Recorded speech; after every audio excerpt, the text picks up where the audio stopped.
Welcome back to my channel. आज हम start करेंगे पैब्लो नेरुदा की एक बहुत ही ज़्यादा फेमस पोएम जिसका टाइटल है कीपिंग क्वाइट। इस पोएम का जो मेन मोटो है वो है इंट्रोस्पेक्शन।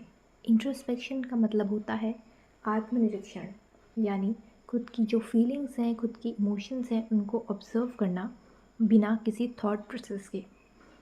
आम तौर पे हम बहुत सारे थॉट्स में उलझे रहते हैं, हमारा ब्रेन बहुत सारे थॉट्स को प्रोसेस करता रहता है। तो यहाँ पर पोएट हमें ये बोल रहे हैं कि एक ऐसा मोमेंट होना चाहिए जहाँ पे हम अपने आप को सिर्फ ऑब्ज़र्व करें और कुछ थॉट प्रोसेस ना लाएं। उसे कहते हैं इंट्रोस्पेक्शन और यही इस पोएम का मेन मोटो है। तो चलिए हम इस पोएम को स्टार्ट करते हैं एंड आई होप आपको लास्ट में कोई भी डाउट्स नहीं रहेंगे। Now we will count to 12 and we will all keep still। यहाँ पर पोएट जो हैं ऑर्डर करते हैं सभी को कि हम जो है 12 तक गिनती करेंगे और हम तब तक स्टिल हो जाएंगे, यानी कोई भी एक्शन नहीं करेंगे, एक्शन लेस हो जाएंगे, सिर्फ ऑब्ज़र्व करेंगे अपने फीलिंग्स को, अपनी इमोशंस को। For once on the face of the earth, let's not speak in any language. Let's stop for 1 second and not move our arms so much। यहाँ पे पोएट ये बोलते हैं कि कोई ऐसा मोमेंट आना चाहिए कि जब हम किसी भी लैंग्वेज में बात ना करें। इसका मतलब ये है कि पोएट यहाँ ना कि सिर्फ एक किसी सेक्शन को एड्रेस कर रहे हैं, बल्कि वर्ल्ड में जितने लोग हैं उन सबको एड्रेस कर रहे हैं कि जितनी भी लैंग्वेजेस हैं अर्थ में, हम कुछ यूज़ नहीं करेंगे। एक ऐसा मोमेंट होना चाहिए जहाँ पे हम कोई बात ना करें एंड हम अपने आर्म्स को इतना ना मूव करें। आर्म्स का यहाँ पे दो मीनिंग है। एक तो हमारे आर्म्स जो कि हम काम करने के लिए यूज़ करते हैं, अपने हाथ पैर को यूज़ ना करें। एंड आर्म्स का दूसरा मीनिंग ये है कि हम जो वेपन्स हैं उनको यूज़ ना करें, क्योंकि वेपन्स की वजह से बहुत वायलेंस ऑलरेडी हो चुकी है। तो एक ऐसा मोमेंट लाओ जहाँ पे हम अपने हाथों का यूज़ इतना ना करें और जो अपने वेपन्स हैं उनका यूज़ ना करें। It would be an exotic moment, without rush, without engines. We would all be together in a sudden strangeness। Exotic moment वो होता है जो बहुत रेयर होता है।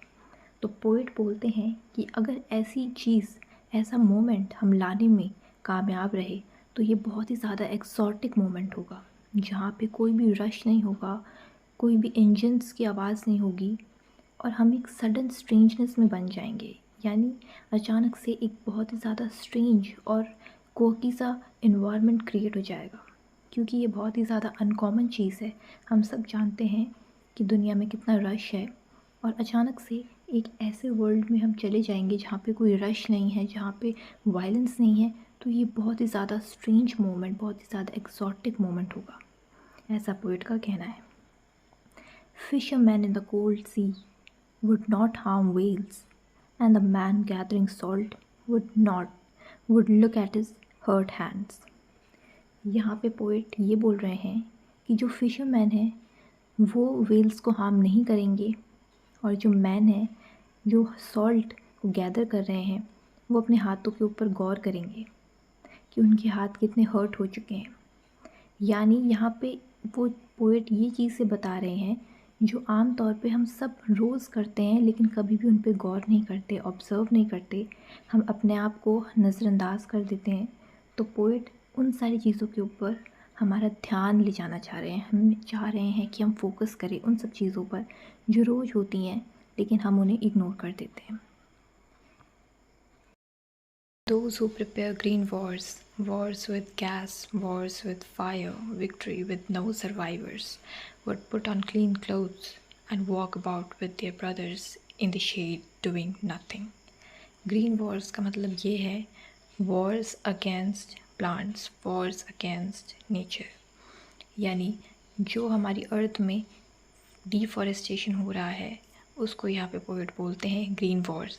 यानी जो ये लोग सारे काम कर रहे हैं, ग्रीन वॉर्स कर रहे हैं, बॉम्ब्स की मदद ले रहे हैं, फायर की मदद ले रहे हैं और एक ऐसी विक्ट्री ये लोग चाहते हैं जिसमें एंड में कोई सर्वाइवर ही नहीं होता और ये किसके साथ एंजॉय करेंगे अपनी विक्ट्री जिसमें इतना ज़्यादा डिस्ट्रक्शन हो गया है।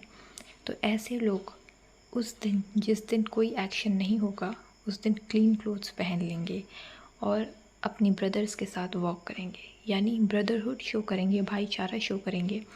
जिन लोगों के साथ इन्होंने दुश्मनी की थी, जिन लोगों को इन्होंने इग्नोर किया था, ये सारी चीज़ें वो भुलाकर सिर्फ भाईचारा शो करेंगे, ऑब्ज़र्व करेंगे, अपने आप को इंट्रोस्पेक्ट करेंगे और डूइंग नथिंग, यानी कोई एक्शन ये लोग नहीं लेंगे।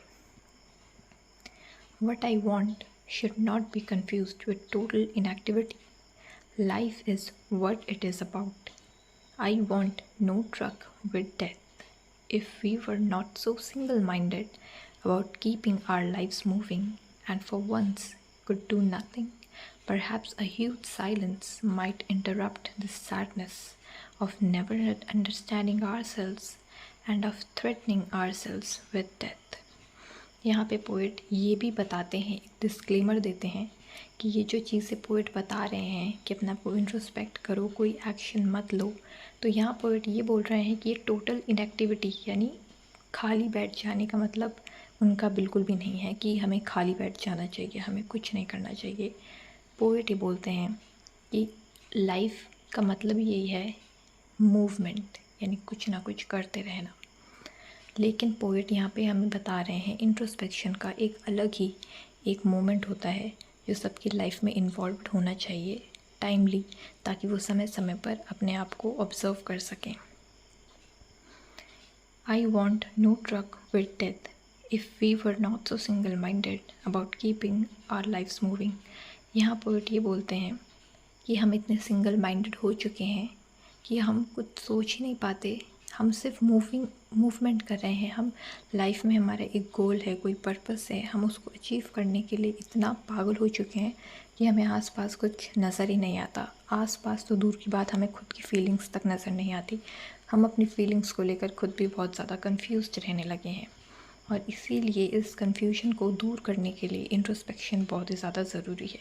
हमें अपनी फीलिंग्स के ऊपर मेडिटेट करना चाहिए। Perhaps a huge silence might interrupt this sadness of never understanding ourselves. यहाँ पोएट ये बोलते हैं कि ये जो सारी चीज़ें हैं हो रही हैं कि हम बहुत सिंगल माइंडेड हो चुके हैं, हमें कुछ नज़र नहीं आ रहा है, हम बहुत प्रैक्टिकल हो गए हैं, तो ये जो साइलेंस है ये इस सैडनेस को इंटरप्ट करेगा और हमें हमारे आँखों के सामने जो ब्लरी विज़न है उसको हटा देगा और हम एक क्लियर विज़न देख पाएंगे कि हमारी लाइफ आखिर किस बात पर है, क्या मोटो है हमारी लाइफ का।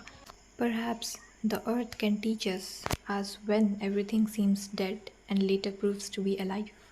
यहाँ पे पोएट नेचर का एग्जाम्पल भी देते हैं कि ह्यूमन बींग्स क्या हैं, एक पार्ट ऑफ नेचर हैं और नेचर की जो रिदम है वो ही ह्यूमन बींग्स के अंदर है, क्योंकि नेचर का पार्ट ह्यूमन बींग्स हैं इसीलिए। तो पोएट नेचर का एग्जांपल देते हुए ये बताते हैं कि नेचर भी एकदम वैसे ही काम करता है जैसे ह्यूमन बींग्स काम करते हैं। एक टाइम पर हमें लगता है कि सब कुछ ख़त्म हो गया है, सब कुछ डेड है, लेकिन दूसरे मोमेंट में हर चीज़ दोबारा अलाइव हो जाती है। अब पोएट बोलते हैं कि वो एक बार फिर 12 तक काउंट करेंगे और हम इंट्रोस्पेक्ट करते रहें, कंटिन्यू करते रहें और अब वो जा रहे हैं। सो आई होप आपको ये पोएम समझ आ गई होगी। आपके अगर कोई भी डाउट्स हैं तो आप मुझे कमेंट सेक्शन में लिखकर बता सकते हैं और अगर आपने मेरा चैनल सब्सक्राइब नहीं किया है so don't forget to subscribe the channel and like the video.